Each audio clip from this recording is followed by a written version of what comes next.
everybody, and welcome to the Mimo Yonko podcast. Name subject to change. This evening we are here with the wonderful Brett Mallon. Yay! So, me and Brett work together at a graphic design studio here in Revelstoke, and we talk a lot of floof at work. So we thought we'd capture it on camera and share it with you. Floof it up. We're gonna floof it. Okay, so Brett, introduce yourself. What's your name? Well, we know that. It's Brett, sorry. I'm trying to be like Cilla Black from Blind Date back in the UK. Where are you from? What do you like to do for fun? And what is your art medium? And then we'll go into more depth, darling. Alright, nice rundown. My name's Brett Mallon. I'm originally from Australia. Currently live in Revelstoke with Molly and my partner and my dog. I don't live with Brett, but we live in the same vicinity. Yeah, we're part of the same buddy group. So yeah, I'm a painter. Whoa, rewind. So where in Australia are you from? I grew up in Queensland and grew up in Brisbane and lived on the Gold Coast for a long time. My dad lived on the Gold Coast, so I spent most of my 20s on the Gold Coast and then moved to Melbourne. I was there for about 6 years before moving here. I bet that's a big culture shock from Melbourne, where it's very artsy, to here. I mean, it is artsy here, but it's not on a large scale, is it? Yeah, it's a completely different thing. It's a different kind of art here. I mean, it's still arty, but it's a different vibe. Yes, exactly. And I was at art school there, so it was very immersed in the art scene, and everything I did was revolved around art, and in some way art and music, and then coming here was a shock of like trying to re-establish that in a new community and feeling separated from my friends and from having an art community was quite a big shock for me, moving away from that. Yeah, I can definitely resonate with that. Like I have such a big group of people that died young and that were arty that I knew back in the UK, and then here, because Canada is so vast and everyone's spread out, it's not like you can meet up and be like, oh, I'm going to meet you in central London in an hour. Here it's like you got to plan it in advance, and it's weather dependent, and finding it's restarting again, isn't it? Yeah, it's I didn't realise how tricky that'd be. You know, like moving countries. I was just like, yeah, you go over there and everything would be amazing. You get here and it's like, well, okay, you're totally disconnected from everything. It's such a big step. Well, everyone says, what is it? New place, same shit kind of thing. We do swear on this podcast, just giving you an FYI. But yeah, it definitely is a bit of a culture shock. We have to kind of seek art and culture in different ways and like plan it in advance kind of thing. And friends. Like friends is such a big part of that cultural connection. Like if all your friends are involved interested in the same things, I feel, then you're connected to those. Like if you have people, your buddies, your theatre buddies or your gallery buddies, and then you sort of, you're separated from your friends, and then you're separated from all those fun things that you did together, which is like... Yeah, and then you kind of don't really know what it is that you enjoy anymore, because the stuff that you would like to do is is either 5 or 4 hours away, going through an avalanche zone, which people don't get. Yeah, I mean, that's some do, but yeah, all the good stuff kind of happens from like autumn to spring, because when it hits summer, everybody wants to be outdoors over here in Canada. Yeah. And like we have our seasons. Yeah. I mean, every place has its seasons, but here everybody is like wintertime, skiing, snowing, and all the things, and then what's the next one after that? Spring. And then everybody's on their bikes and everything. Summer, fruits of your labour from what you did, and then autumn, kind of the wind down before long hours and dark nights and shoveling snow. We shovel snow. Lots of snow. And I think what's interesting is Revelstoke in particular is such a sports orientated town. I am not sporty. Like, I am a cozy cottage granny. That would be my description of me. What would your description of you be? It's not far off.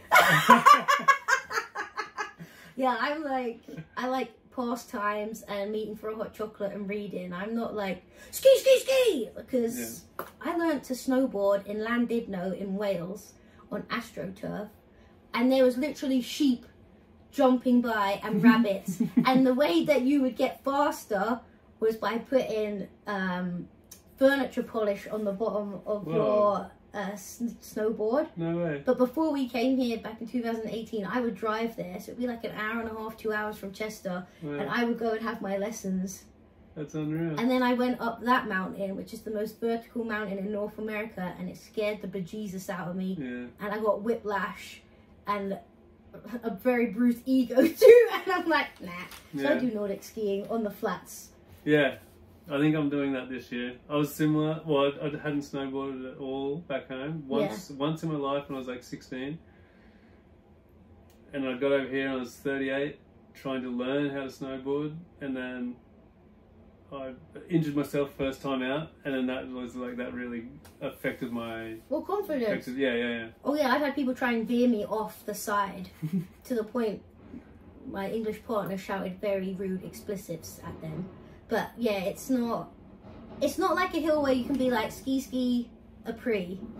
It's more like go, how many laps can you do? Let's keep going. And that's fantastic. And it's even more crazy because the little ones start at such a young age, like from like maybe 2, 3 if they're standing. They go on like snowboards and they're clipped in and they're on like a harness, and they're like rubber anyway. There's not a lot for them to fall and hurt, whereas for us it's more like, oh, I hit my coccyx and I'm in pain. So it's just like, but yeah, the sport, it's very sporty. It is and it isn't. It depends how you find your group of people. Yeah. I would say 80% of this town is focused on sports. Yeah, I'd agree. You hunt out the other 20% that are ceramicists, and there's a lot of ceramics here, and there's like little pockets of different kinds of craft. Like I started a sewing group with some friends. It's literally 5 of us and we're all making the same pattern together. More people want to join, but it's kind of like there's enough space within Revy that everyone could make their own sewing groups. We don't want to make it into a huge massive thing. It's just 5 friends getting together and like sharing knowledge. But there definitely is a need for that. I feel like especially winter time, it's like you don't see anyone, and then everyone comes out of hibernation and people are pregnant, or there's a new human that they grew that you never knew about. So it's like, but you want to be busy during winter, otherwise you are just at home all the time. It's like you go to the supermarket home, and if you're not a sporty person, that's what it feels like. So it makes you want to do those things. Yeah. And the creativeness in people comes out in winter. Yes. Because especially here, it's so cloudy. Yeah. We won't see the sun for a couple of months sometimes. Oh, it's hard. It's very hard, and then that's when actually people start getting very creative and wanting to come down to the art centre and just using their hands and mediums and seeing, like, I get seasonal affect disorder. As soon as it hits like September, like within the 2nd week, my mood just depletes and I have to start taking vitamin D. And it's also commonly known within ski towns that it's a high suicide rate because of the lack of sunshine. So unless you're going like above, what do you call it? Above the cloud line. Yeah. But then if you don't ski or snowboard like us two, you don't go above there. So when there is sunshine, you'll see people just stand in the street like, they just want to soak up that vitamin D. But yeah, so did you feel like you found your group of people in Revy for the art that you like doing? Or are you still, you found some, but you're still on your journey of finding them? Yes. What I would say... Alright, I'm going to compare it to Melbourne. But look at the camera so they know. Okay, Tell them. I'm talking. Okay, I keep talking to you. So, I feel like going... In Melbourne, everybody was sort of on a similar wavelength, or thinking a similar way with the art they were doing. Okay. And that's probably purely because I came out of art school and we're all talking about the same things and thinking about the same things, to a certain extent. And then coming here, this place is extremely transient, so a lot of people come from all around the world with all these different experiences and histories. Yeah. So It's even varied. it's very it's varied and it's diverse. The people's experiences. It's like when you're in a city, I feel like a city really can shape your thinking and your focus. But here, because it's transient, I feel like it's a lot more laid back here, isn't it? It's not like the hustle and bustle. It's not like back home, I need it now. Mm-hmm. If you order something, you have to know that you could be waiting a day, 2 days, 3 days, 10 days. I've waited for a package before, it took 6 months. Like, it just gets here when it gets here. And I think that's kind of it. It's more slow paced. It's not... And I think... It's a more relaxed kind of tone for the art, do you find? I think it's finding its feet. I yeah, think, there's definitely a lot of cool artists here in town. I think it's finding its feet. Like, there's a few people in town, like Rob Buchanan and stuff, who I feel have established the art scene in this mountain town. And Bambi as well. Bambi. And not just here in this town, like Nelson. Mm-hmm. And she just did a piece in Montreal, right? Wasn't it a Muriel? She did Vancouver and she did Nelson. I've seen the one in Nelson. So, and then she does stuff up at the ski hill. Yeah. Yeah. Well, I don't think this town's shaped. You know, like if you go, London will have like a similar vibe in its music and its art, and like Melbourne will. But but it depends on the zone of where you're going. Like Soho in London is completely different to like Mayfair. The art there is, of course, it's high end, it's Mayfair, but it's still, you know. Do you remember? I was thinking about the other day. My mum used to collect those cows. Do you remember they had like the different cows all around the world, and they were different themes, and different artists would paint them. No. Dang it! You have this a lot between us. Like, have you seen this? And he's like, no. I'm like, we're gonna have to write a movie list, my friend. I will find it. But yeah, they had different cows, just a stat, but people could paint them all differently. Right. And my mum and her friend were obsessed with them and would buy these different painted cows by different artists, and then you could go have pictures with them. Awesome. I will find out the name of that and put it in the show notes below. I have a lot of show notes to add, so stay with me. Continue. I will not keep interrupting. So the art scene is coming here, but it's very varied because of the transientness of. Yeah. Because we are very much a tourism town. Yeah, I think. What am I trying to say? Is I suppose it's like if somebody comes here, do they have an idea of okay, that's a Revelstoke artist, or there's a few people that are definitely mountain art. There's mountain art. I think that's a thing. Yeah, and I must be honest, I love the mountain art. It's beautiful, but I don't want any of it in my house because I see, as you can see out the window, there's mountains here, and I don't know. I'm from London, so I'm like you. I like contemporary, abstract, funny, whimsical, and I don't want it all to be the same of like mountains and bears and things. There's nothing wrong with that. That's just my personal opinion on it. Love me or hate me like Marmite, that's okay. But yeah, mountain art is a big thing here. We're not saying mountain art is bad. It's lovely. It's just not in our repertoire. It's not the thing that we like. A bit like I don't like Kitchener Stitch. Sue me. Anyway, continue. For anybody that doesn't live in the mountains, if you live near the coast, you probably like we coast a lot. You used to surf art. It's a similar thing, but in the mountains. Gloss, sea glass. Yeah. And driftwood. Yeah. Depending where you are is on the art. Whereas I feel like you're saying, in the city, it's so varied because there's so much going on in a city. And exactly. And I would say, coming to a place that's been, this is controversial, mainly mountain art. Like one of my favorite painters is Lucian Freud. So it's like, how do I connect with mountain art when I'm used to somebody that paints but people and stuff like that. But maybe you're supposed to be here to show different art forms that isn't just mountain art. Maybe exactly. It's like you're opening your world to someone that might have only ever seen mountain art because this is where they grew up. But you're like, there's more beyond that.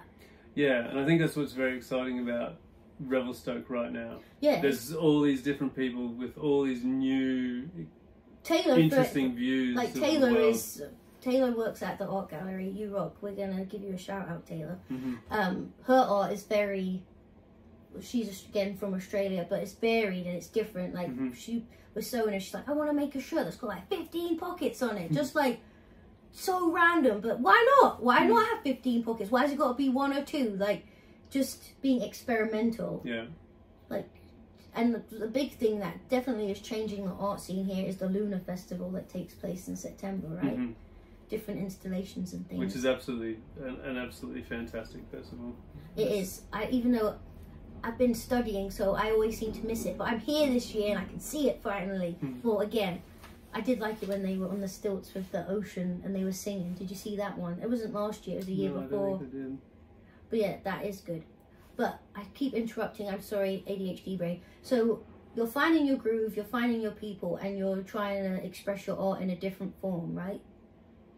Yeah, and going off what you were saying about experimental, like like people are very experimental here, and Taylor comes from an animation background and she's a great drawer and an amazing animator, and watching her I can relate because being here sort of I feel like gives you the freedom to you're finding your own art. Yeah, it gives you the freedom to experiment. Yeah, I guess like being in a city, you're kind of following what everyone else is. And I think, whereas because you've been to both mountain and city, you're kind of finding your own.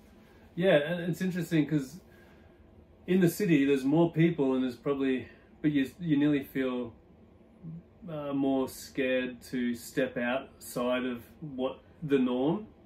But here, I feel like it's very acceptable. You're more seen because there's less population. Yes. But it's nearly like more acceptable to experiment or something. I don't know how to explain it correctly, but for myself, that's how it feels. It's always like me and my partner, fiance. I'm still getting used to saying that. We always said you can be in a city full of people and feel the loneliest, whereas here you're not. Literally. You will walk down the road and you will know someone. You'll be at the market and you'll see 15 people and they'll know you. And if you have loads of public facing jobs like I do, everyone seems to know me. Also, I'm one of very few mixed race people here, so I am a minority, so that's another reason. But I feel like I always kind of spread a little bit of joy and I'm quite flamboyant, as you can tell. And that's not... Yes, I am blowing my own trumpet because no one else is going to. Blow that trumpet. But yeah, it is more, it's a community here and people want you to try different things. They want you to go out of your comfort zone and to just put yourself out there. Whereas in a city, I feel like it's kind of like being at school when you feel like you're being judged by the popular kids. Yes. Whereas here, it's not like that. It's like, yeah, fly your freak flag with pride. It is. And it's like, the last time I was in London, I think it was similar. Like Melbourne's very much like, you have to wear grey and black clothes. So what, like Steve Jobs? Yeah, you kind of wear like, I know what you mean. So I don't know if a few of you saw my Instagram stories a few weeks ago, but I make cake and Brett didn't leave me any, even though I cut 2 pieces for us to share. I left with plenty. Yeah. Anyway, and I was like, you should post this on your Instagram. He's like, oh, I don't know if I should. I'm like, why? He's like, well, I'm an artist. I'm like, yeah, but people want to know who you are as an artist. It doesn't have to be like black and white mockers, like, what do you call it, like studio clothes and looking like a mime or whatever. Not that we're stereotyping artists, but like, just be you. Tons of people, oh, he's putting, hi. But he posted that and tons of people loved it. And that's what that's why I said you're coming on my podcast. Yeah. Because I posted the cake. It was a good cake. Well, I think that's what I'm finding about living here. It's just, I suppose, me in a stage of life or whatever, but it's like being restricted by, oh, no, I can't post that because I'll look like this. Yeah, screw that. I know. And it's like, but here I feel like I can let go of all that bullshit that I gathered up in the city or whatever, and I can be like, who cares? Like this, yeah, which we talk about a lot, is like, this is me, and learning what that is. And, or being your true authentic self. Yeah, being yourself, yeah. I feel like social media is great, and then it's not. Like, I was born in 1989. I know, I don't look it. Black don't crack. But I grew up without internet and with it. And I feel like, to all you young people growing up, it's freaking hard, because you're seeing... Sorry, that was a cat. You're just seeing all these things online thinking this is how you should be. It's like I was talking to a lady back home who owns an amazing studio called Maketown, and I was like, oh, I like these patterns. And she's like, people buy those patterns because it makes them look like a hipster. But if you were to just get an old school pattern by like New Look or Simplicity, it's exactly the same. It's just they styled someone in a very unflattering fabric and not made it look cool. And she's like, you'd be better getting the Simplicity pattern than getting like an indie pattern, because it's still the same. It's just how you see it. So I see myself as a very quirky person. Like, for ages, I hated having short hair because I thought I looked like a fat little boy, and now I don't care, because yeah, I put weight on because of COVID, but I don't give a shit. And everyone here is shaving their hair off because they're hot. It's freaking boiling. Anyway, I digress, sorry. So you're finding yourself, you're finding your people, and you're starting to figure out who you are and the art you want to be without feeling judgment or putting that pressure on yourself. What is your medium, and how did you start? What was your medium that you started with? What have you dabbled with, and what is your medium now within your art? Well, so I was a designer first. What? Yeah. When I was about, I've done a lot of things, but what kind of start designer? of my art was I was a t-shirt artist. So is that like printing, like screen printing, or like actual graphics, designing the graphics that go, right, okay. That go. So I was very lucky to work in a pretty small business on the Gold Coast. They were big in their industry, but they were small compared to other brands on the Gold Coast. There's a lot of brands on the Gold Coast, particularly in the surf industry, that are world leaders in their industry. So I was lucky I got to do a lot of things. Like in a big company, you would only do, if you're doing accessories, you might only do wallets. Like, or if you're doing if you're doing t-shirt, if you're a graphic artist, you only do graphic art. So it's kind of like you just stay in your lane and you don't get to experiment. Yes. I had that in a bakery. Like, all you do is frosting. You don't get to bake. You just do the frosting. Like, that is boring. Yeah, it's like it's mind numbing. Like, so I was lucky in my company. I started off in marketing, and then I moved into t-shirts because that's what I really loved. But we're doing everything from all the fleece, all the denim, all the t-shirts, designing it, but then designing the art and the patterns and so you're kind of doing it from like creation on paper to like everything. Yeah, so we would do everything on paper, send it to China, get the samples back, and then send information back with like what we wanted to change, if we liked what we did like, what we didn't like. And we did work with garment. We had garment production people that we worked with. So yeah, it was a process. It was a process, and that was everything from like the little labels on your pocket to the t-shirt art to what button you were choosing to everything. So It was really cool. So then you did graphic design. Had you already studied art at this point, or was that the lead up for you to go and study art?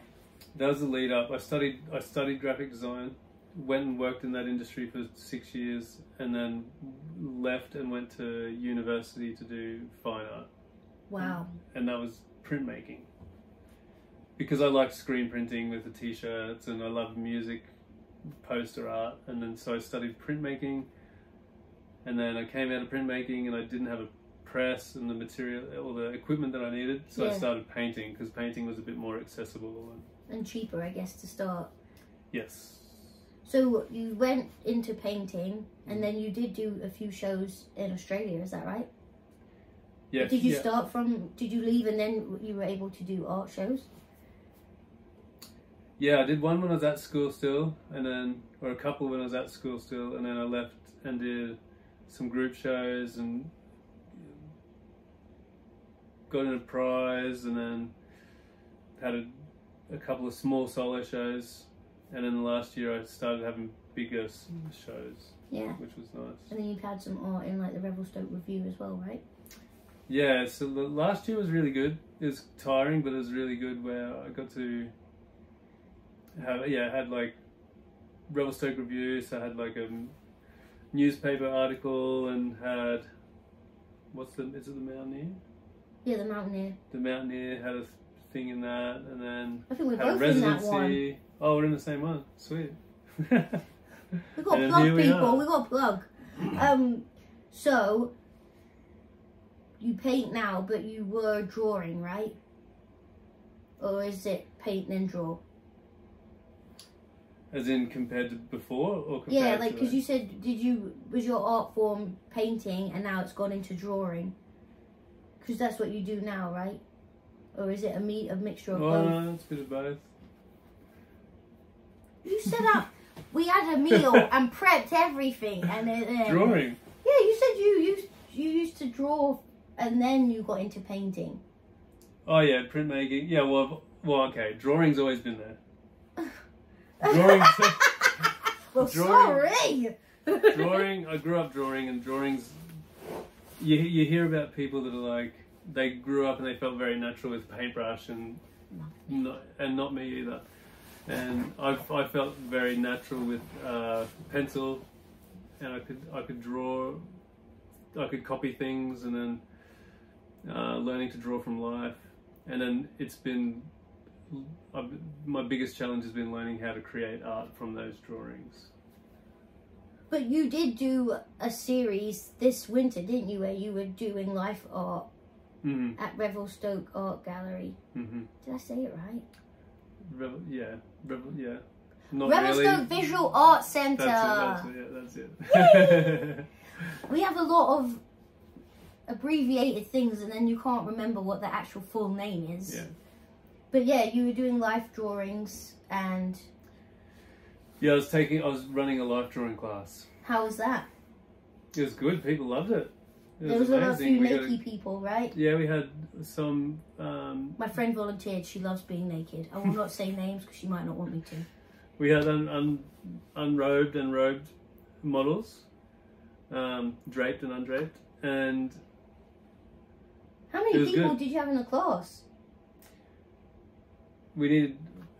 That was anywhere from 5 to 10. And 12 was it booked out?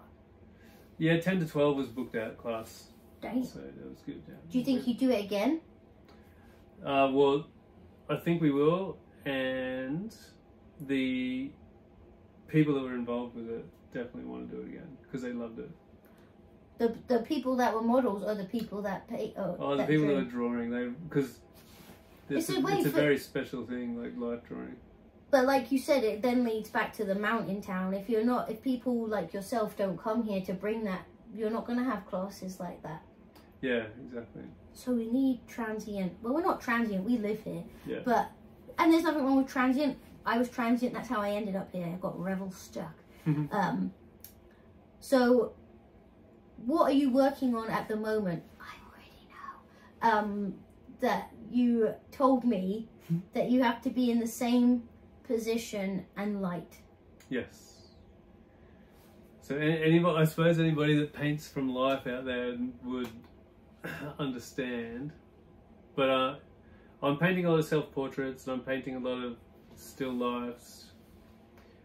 And I like to paint like at a similar time of day because I'm using natural light, so the light will always be similar.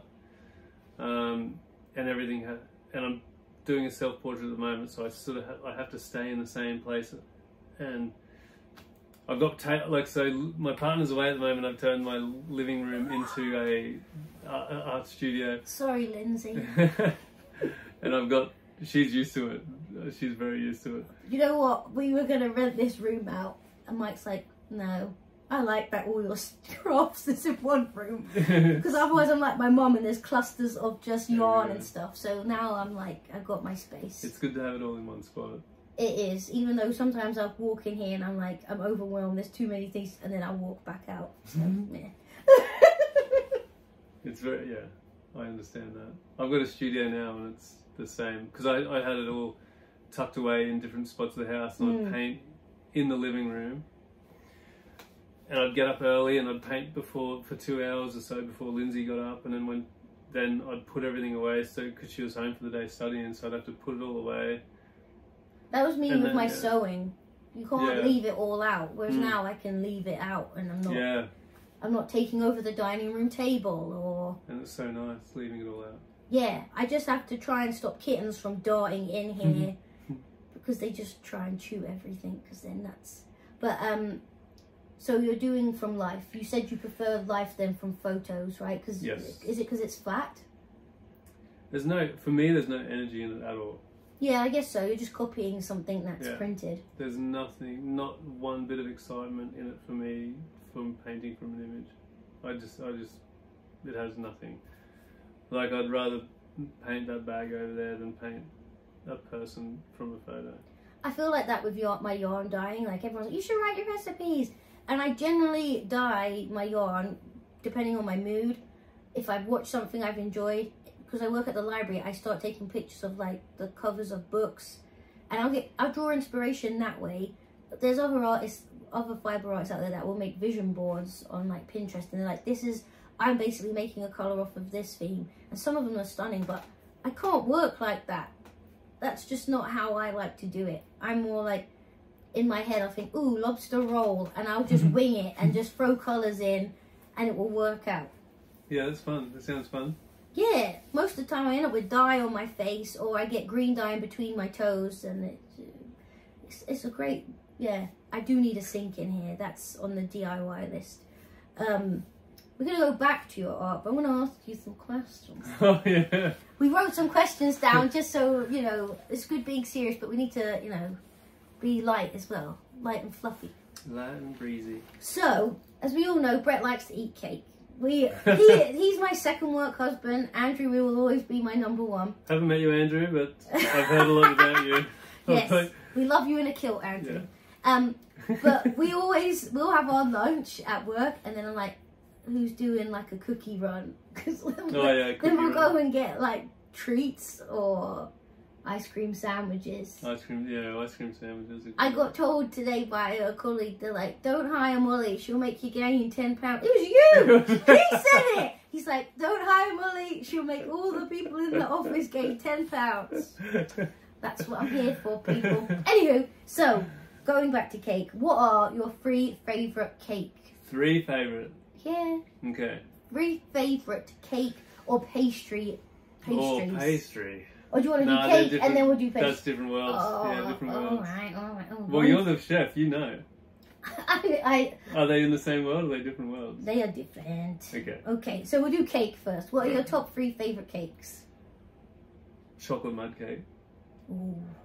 Is there any topping with that? Like ice cream, strawberries, cream? Chocolate icing as well. Just all chocolate. It's too much. You need a little bit of cream or a little bit of vanilla. You know what? It's your cake fantasy. Yeah, exactly. Get out of my fantasy, please. Okay, right. So chocolate mud cake with extra chocolate sauce. 1. Yes. Maybe some vanilla ice cream. No, you're just doing that because I said that. You're just chocolate Well, I was mud just cake. thinking about it because it would get, like, it's not bad how it melts a little bit. Men, who'd have them? Right, go on. Number 2. And then number 2, I do love a carrot cake with walnuts in it. Ooh, I'd raise you a carrot cake to a hummingbird cake. Okay, I've never even heard of a hummingbird Hummingbird cake is like a tropical version. It's got like mango, passion fruit, pineapple, pecans. Now, are these chunks of pineapple? Because I'm not a big fruit person in cake. Literally, his missus is studying her little booty off at the minute, and he's living on meat and potatoes, and I have to bring him kale from my garden. I'm like, please eat greens. Okay, no, it's whizzed up pineapple. It's not chunks. Good, because I'm not a fruit chunk person. You don't like it chunky. I'm not a fruit chunk person in... Alright, carrot cake it is. Continue. Carrot cake with walnuts. If it's got nuts in it. What about a pecan? Could the walnut be trumped by a pecan? Okay, so I could be getting confused between pecans and walnuts. A walnut looks like a brain. But a pecan's like this. It's kind of, yeah. Like a moon. It kind of looks like lady bits. I'm sorry, I told you, this isn't for kids. I had this conversation. I got to see a photo. It doesn't matter. Anyway, okay, whatever one's so normally chocolate mud cake, carrot cake. Whatever's normally in a carrot cake. Third one. Oh, maybe ice cream cake. What do you mean ice cream cake? You mean like Dairy Queen? Yeah, like ice cream cake. No. No. Why not? No! It's not cake, is it? Well, it's ice cream, but it's in the shape of a cake. Yeah, so it's ice cream! We're gonna have this debate forever, my friend. Okay, you I can have actually it. don't know, because I do love those two cakes. You can get Dairy Queen from the Big Eddie gas station. They sell them Big in Eddie gas station? Yeah, they sell Dairy Queen ice cream cakes. I don't like it that much that I'd go get it, but I do like it. Oh, but if you're buying, I'll have a slice. Yeah, exactly. No, if it was a birthday, you know, I'd have some. Oh, I love a little treat. I love a wedding cake. Wedding? Yeah, like, not fruit cake. I'm not really a fan. I hate fruit cake. I hate Christmas cake. Do you like Christmas cake? I like my mum's. Mum, you rock. I love your cake. I'm sure I would like it too. It's cake. No, I know what you mean. There is a recipe in You Are Human, You Must Eat Cake, and they do mincemeat. Whoa. So you know the ones you put in like Christmas tarts? Yeah, yeah. Mince, what do you call it? Mince pie. Fruit mince? Yeah, fruit mince. Yeah. Sounds like we're talking from Friends when they put like half trifle, half like shepherd's pie. Yeah, but you put the mincemeat in the cake. So is it mince or is it fruit mince? It's fruit mince. We just call it mincemeat. Over here they call everything like ground beef, and I'll say mince. But back home, mince is meat. Yeah, but when I say mince meat, I'm meaning fruit mince. All right, for the rest of the duration of this, we're talking about fruit mince. I need to figure this out. Right. Okay, hold on. Fruit mince. Yeah, and you put it in cake batter. I've had fruit mince tarts, and I'm not really a fan. You don't like currants and raisins. See, I don't like orange or lemon peel. No, neither. My mum loves that stuff. I'm like, no. So I don't even know if I could have a third one. It's either chocolate or carrot cake. Oh, what's that one you made? Oat one. That was fucking good. The coconut boiled cake. That's up there. He literally came up to me this morning. It weren't even 10 o'clock. Do you want a piece of cake? And he brought out the foil and was eating it. I was like, it's too early. It's about a week old, but it's still good. Still good. Was it? Oh yeah, because it was for Zia's birthday. Thursday, Friday, maybe the 4 or 5. birthday was on Wednesday. Yeah, so Thursday you brought it in. Yeah, it's fine. It's cooked. I was thinking that today in my random little head. I was like, eggs go off, but once they're in a cake, do they go off because they're cooked? Of course they do, but I'm overthinking it. It's a bit like when I thought, do hedgehogs ever walk through grass and think, fuck, I gotta walk through all that grass to get over there. Mike's like, what the hell are you doing? He just had the same response as me. Yeah, see, that's how Molly brain works. Okay, so you don't have a third cake. No, scratch the third cake. If I can't have ice cream cake, then I you can have ice cream cake. Ice cream cake with a bit of, it's like got cookie on the base, cookie base. What about cheesecake? I hate cheesecake. I'm not really a big fan of cheesecake myself. I'm super picky with my cake. You're super picky, period. Yeah. Okay, who is your favourite band? His favourite band gives me anxiety. All right, this year I've got an album of the. It's August. I've got an album of the year so far, and it's well, I can't even tell you the title because it's so big. But Say it slowly. King Gizzard and the Lizard Wizard. King King Gizzard and the Lizard Wizard. So we have a speaker at work, and usually our boss will play his music, and then I'll say, can we not listen to that band anymore? Who was it? I won't say it because it's a Canadian, like, big band and everyone loves them. And they are great, but it's not really my music. And I was like, go on. We basically took it in turns to play our music for an hour, wasn't it? It was a Friday. And you put this band on, and I think you could just slowly see me, like, crumble. He's like, you all right? I'm like, this is giving me anxiety. I was like, ah! That'd be the... I've got a lot of... It's hard to pick a favourite, but at the moment, they would have the album That's of your the year. genre that you're, like, you're Jigglypuff into. I don't know why I just said a Pokemon, sorry. Pokemon Jigglypuff. Jigglypuff. No? Jigglypuff is a Pokemon. Yeah. Okay. I knew nothing about Pokemon. I got rinsed for a Pokemon card when I was younger, and I didn't know that it was powerful. I was before Pokemon cards. What was your kind of toy then at school? Like... G.I. Joes. Yeah! When not at school. That was Tarzos. I was sort of like this. Do you remember Tarzos? Is it Tarzan? No. Everybody at home, it's not over 35. Yeah, I'm 34 in like 3 weeks, so I don't know. Everybody that's around nearly 40 probably remembers Tarzos. Alright, well, I'll Google it. Yeah. We've got this thing called Google now. That was all the rage. Okay, so what is the best piece or good piece of advice you've ever received that has stuck with you? Oh, 2. Ooh, wisdom hour. Okay, I got distracted. That made me think of monkey magic. So my first bit of wisdom was from my dad. What's your dad's name? Steve. Yo, Steve! Shout out! Woo-woo! He looks exactly like me, just grey. Well, I look exactly like him, but I... Yeah, I mean, you didn't come first. It's chicken and egg. That's right. Yeah. Anyway, off topic. Sorry. So surfing. This is surfing. Quote. Surfing quote. Oh no, advice, not quote. Surfing advice. Don't hesitate. Oh yeah, I can hear that. Yeah. Otherwise you get smashed up. And... If you're gonna go, go. That's the same for snowboarding. Because you'll get hurt. Well, yeah, because you kind of like you mess up your gotta confidence. Go, yeah. You gotta go. Go, or else you'll get hurt. So go and go hard. And I think it's a good. I think that's a good analogy for life. Yeah, it's like if you're gonna do it, do it. Don't be on the precipice of it. Like, yeah, oh, exactly. You sit on the edge. You're gonna get sucked over the falls. You're gonna like.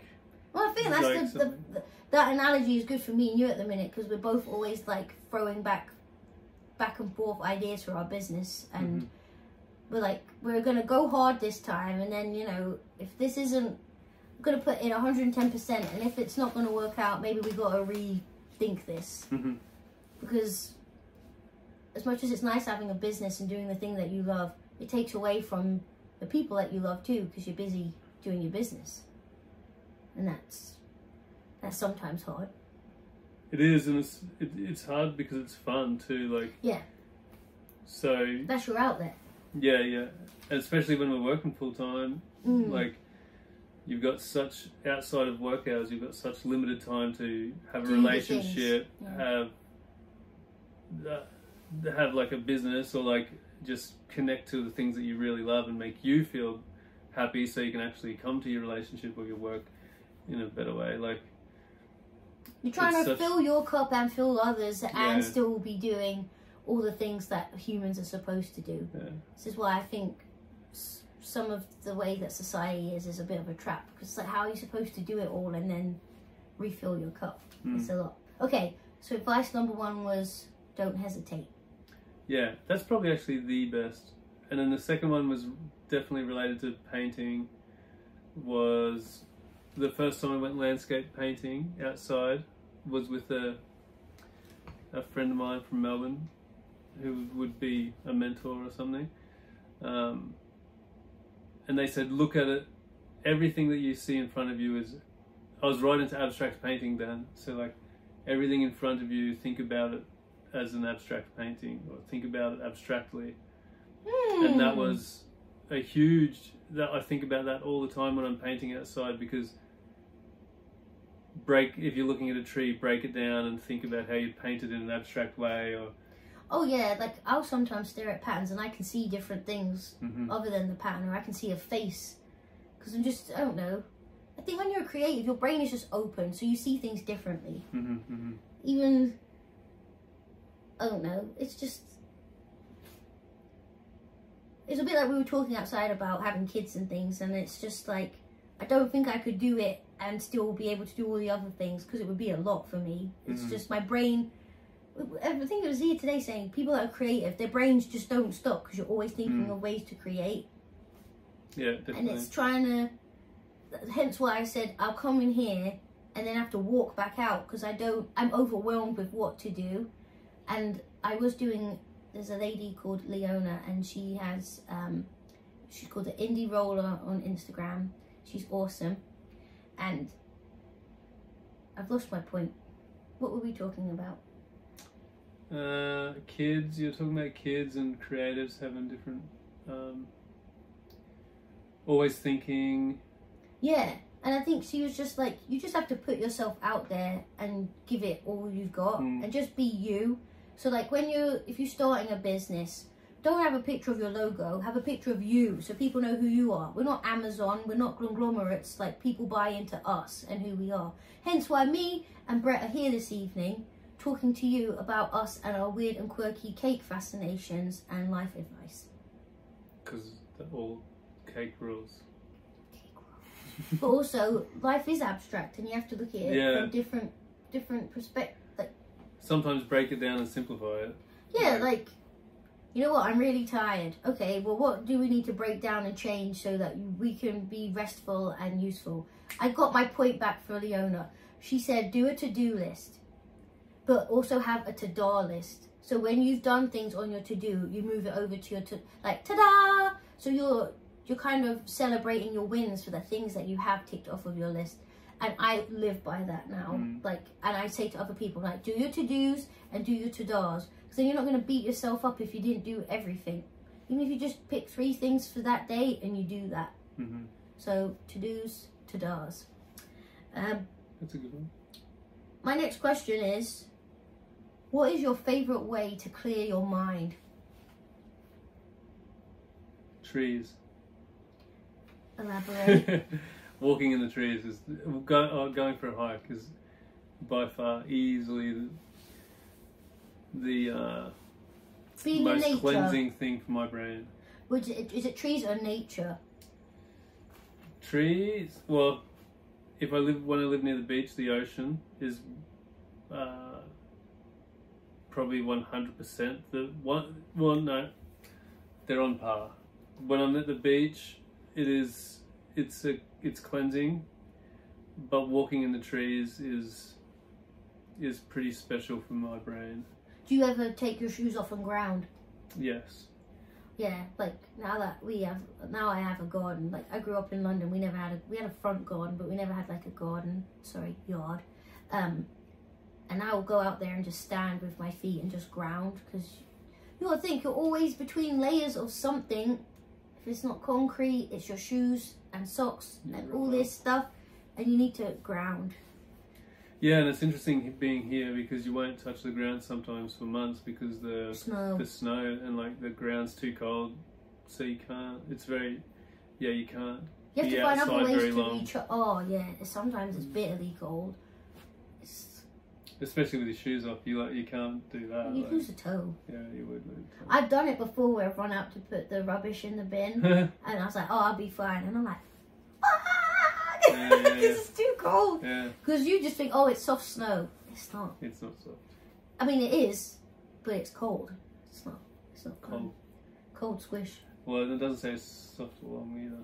No, and also here, I don't like winter. Like, I don't like being cold.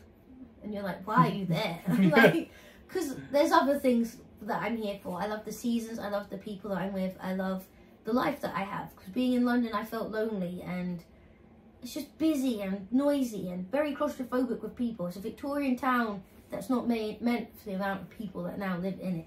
Anywho, but living... I've lost my point of... Again. I don't know, but snow is just snow. No, that was it. When it snows here, it's like you got to add an extra 15 minutes onto your journey because you're trying to walk and not fall in the snow and mess yourself up. Because it will snow and then it will get warm and then it will ice and then it will freeze. Yeah, and last year it was bad. And so many elderly people here get so badly injured where they fall and they'll like break their arm or look like they knocked themselves on the head where they've fallen down and like banged their head. It's not nice.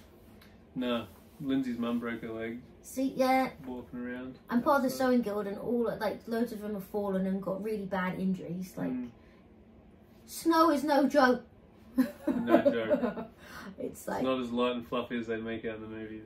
Oh no, it can. When it's light and fluffy, I love it. It's easy to snow blow. It's great. Soon as it's moisture and it's heavy and sticky, I never knew there's different types of snow until I moved to Canada. Neither did I. I was ignorant and I didn't know the categories of the floofy snow. So many categories of snow. There's like slush, fluff, floof, flip flop. Brown. Oh yeah, there's brown. There's yellow. It goes brown, so there's yellow snow.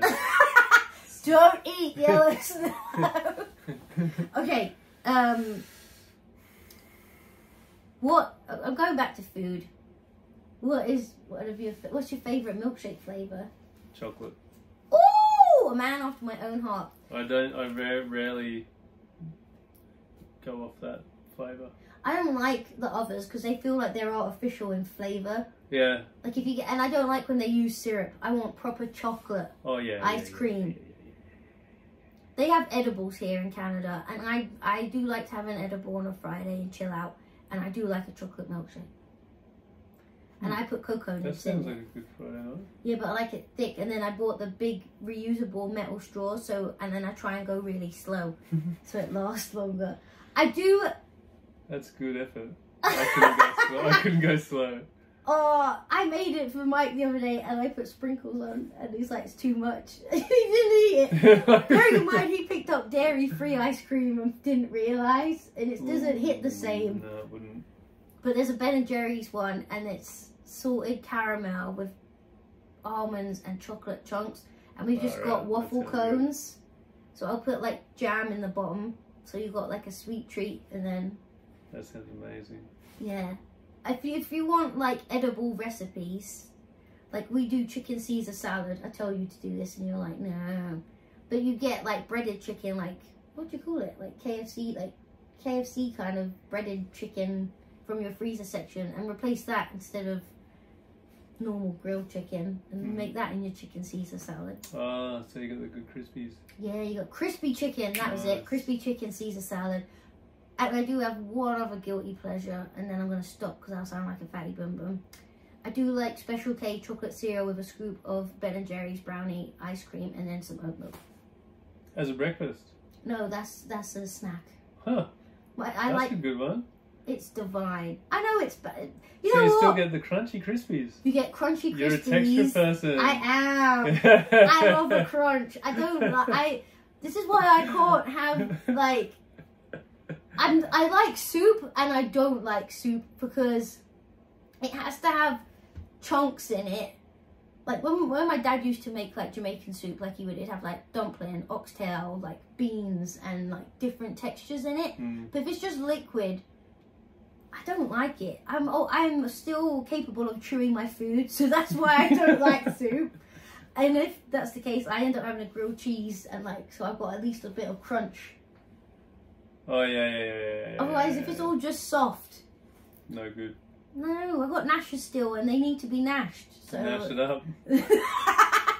I don't want soft food. It's just not in my repertoire. Would you like more questions? Do you want to talk? Is there anything you'd like to tell the viewers about you? No. What's one kooky thing? One kooky thing that you have to do? Like, is there like a ritual you have to do before you start doing your art. Oh yeah, I love getting. I love. Ooh, I'm excited for this one. It's very boring. Oh. But no matter where if I'm going to the studio or if I'm even painting from home, Yeah. I can't handle it, and I have to eat something and drink a coffee. It's so boring. It's so you're gonna go shopping. It's like you must eat before you go food shopping, so you don't buy the things you don't need. And it's because if I'm sitting there, like if I've got to travel to, like if I go down to my studio and I've got food in my bag, I'm thinking about the food while I'm painting. So if I eat all the food first, then I've got nothing else to think about. This is why we're friends. Like literally, we're always talking about food and recipes. What else do we talk about? I'm no good at talking about recipes. You talk about recipes. I'm always shooting in recipes. I'm terrible at recipes. What else do we talk about that's kooky? We were talking about movies. Art, business. Yeah. We talk about Kickstarters. Kickstarter, we might. movies. It's all creative things. Yeah, we like to be. What we're saying is find your creative buddy. We're accountability buddies, and I'll send him a message saying, I've done this, like I've got my wholesale order done, or I'm sorting out my wholesale email, or you'll be like, what do you say? You do. You send a lot more messages than I me. do send a lot more. But I don't know, I'm trying to be proactive, otherwise I feel bad. Because I work 2 other jobs, so it's like I have to get it in when I can. I think the difference is I can see where you are, because I've been there for so many years, and now I'm a bit more like, because I've forced myself like, no, you have to get up and you have to do this because this is on your accountability list. And then, but now I'm like, I can go easy on myself. I still work 30 minutes to an hour before I go to work, and I still work for an hour or 3 when I get home. And that's like I'm trying to go easy on myself, where before I was punishing myself a lot. So I get that. Like even last night, I was like, oh, I need to write the actual PDF version of my price list for wholesale. And I was just scrolling, and I had Momo on me, my little kitten. I was like, nah, I don't need to do this right now. Let me just enjoy my evening. And I put that new series I was telling you about on, Survival of the Thickest, and I was howling. I had a great time. And sometimes creativity is born out of boredom. It's not that I was bored, but because you're relaxed and you're like just being you, the ideas flow to you. But whereas if you're constantly going, it doesn't fruitate. Like fruitcake. Yeah, fruitate. It's a word. Yeah. We're gonna Google that. We're gonna make sure that is a word. I swear fruitate is a word. I've like fruition. Fruitate. Yeah. Okay. It's kind of like. I trust you. It sounds like fruit that's kind of been fermenting. Yeah, it does. Yeah, so we're letting our ideas fruitate. They're once you said fruition, I understood what you're talking about. Bloody hell! I bring him jam too. I'm a good friend. Good jam. I do good jam. I've never eaten in the last. What did you say? You messaged me like, I've had jam and cheese sandwiches all weekend. I've had 4 jam and cheese sandwiches this weekend. And don't turn your nose up at jam and cheese, because you put chutney with your cheese, so it's the same. You're just using jam. I had a hard time. I didn't understand it at first, but then I realised you do. If you have a platter, then you do have fancy cheese, like charcuterie. Like a charcuterie, you'll have fancy cheese and fancy jam. But then why can't you have like regular jam and regular cheese on a sandwich? It's the same thing. We used to have jam and cheese sandwiches when we used to go on holiday when I was younger. Or we do cheese and apple. I didn't experience this till I was 21. It was the best thing I ever experienced. Dude, I experienced it when I was like 5, so you've been missing out. I was. That's what I realised. What else? Alright, what other foodie things have you discovered that you didn't know of before? Well, so... Hold on. Before he goes off, I saw a TikTok of someone and he borrowed his friend's car, and she's like into holistic stuff with like crystals and sage and manifestation, which I am, but he was more worried if he slammed on the brakes like her crystals would hit him in the balls. And then he went to the side of the car like here, and he pulled out a chopping board. He's like, what is she gonna have? Charcuterie? I couldn't stop laughing. So yeah, charcuterie. I'm so easily entertained. Yeah. Okay, so you were saying about your food. Oh, I messed him up, people. I said, what else have you? What other snacks and things? So yeah, I grew up with very sheltered food. I had like a lot of like. It was very meat and veg. Okay. Growing up, very meat and veg. Did you try other food from different cultures? No, very little until I was. And you're in Australia, where it's like awesome, like. Well. Different. Well, I guess it depends on the part of Australia. Yeah, where I grew up, it's very British kind. Very British, very conservative. Oh. Very. Meat and veg. Backwards. Yeah, very meat and veg. Very like. Yeah, just meat and veg. And my grandfather was a butcher, and my uncle's a butcher. Oh, sweet. So it's very like meat and veg orientated. I think we said meat and veg 3 times there. Yeah. I want to say like we've had brain, tails, so you tongue, had offal. Everything. Yeah, everything. So crumbed brain. So we've had everything. So it wasn't until like I started earning my own money and getting in like 19, 20. When did you have pizza? Oh, stuff like that, like fish and chips, or actually fish and chips and pizza were like because we'd have like Friday night, and Chinese food, food for sure. But then like Indian food I didn't have for a long time until I was a bit older. And then when I lived in England for a while, we had a lot of Indian food there. Oh yeah, like so like a lot of curries and stuff like that. Yeah, because like my dad's family, my dad's side is Caribbean, and then my mum's side, because my mum is mixed race, it was like my grandfather was half Indian, half Guyanese. Right. So we had different kinds of curries, like West Indian style curries and like Indian style curries, and we all went like. That'd been real interesting. Yeah, and we always had different flavors. Like I remember being in like year 4, and we were doing stuff about I think it was about Ramadan, and then the kids within my class that were celebrating Ramadan.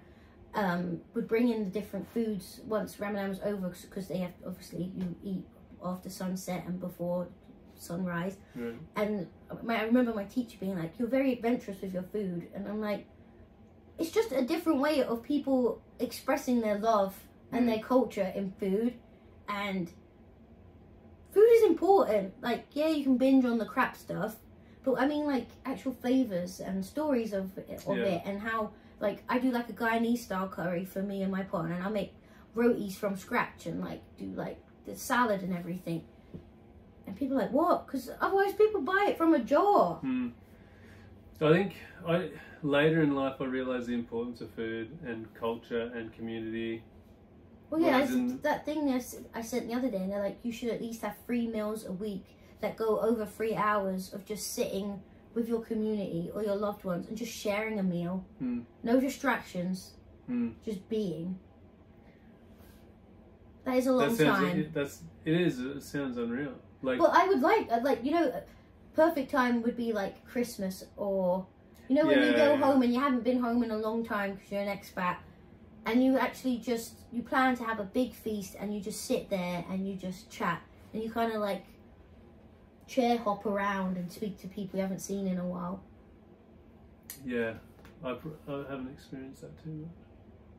We'll get. It's probably more like you have food or like beers, like is an Australian thing where you sit around British a table. too, though. Yeah, you'd sit around a table and have beers and talk to each other. It's probably that, but in a different. Maybe because of like. It is very British, yeah. But then it's different because like I have West Indian, Caribbean and like South American culture, and we used to always like having meals together was a big thing, and then as we got older we didn't, and I'd get really upset about it, and I was like, can we clear the table and just like all sit and have dinner together, because my mum would have her sewing stuff on the table because I lived in a flat, and she always remembers it now. She's like, do you remember when you lost it? I'm like, yeah, I just want you to move all your shit off the table so we can eat together.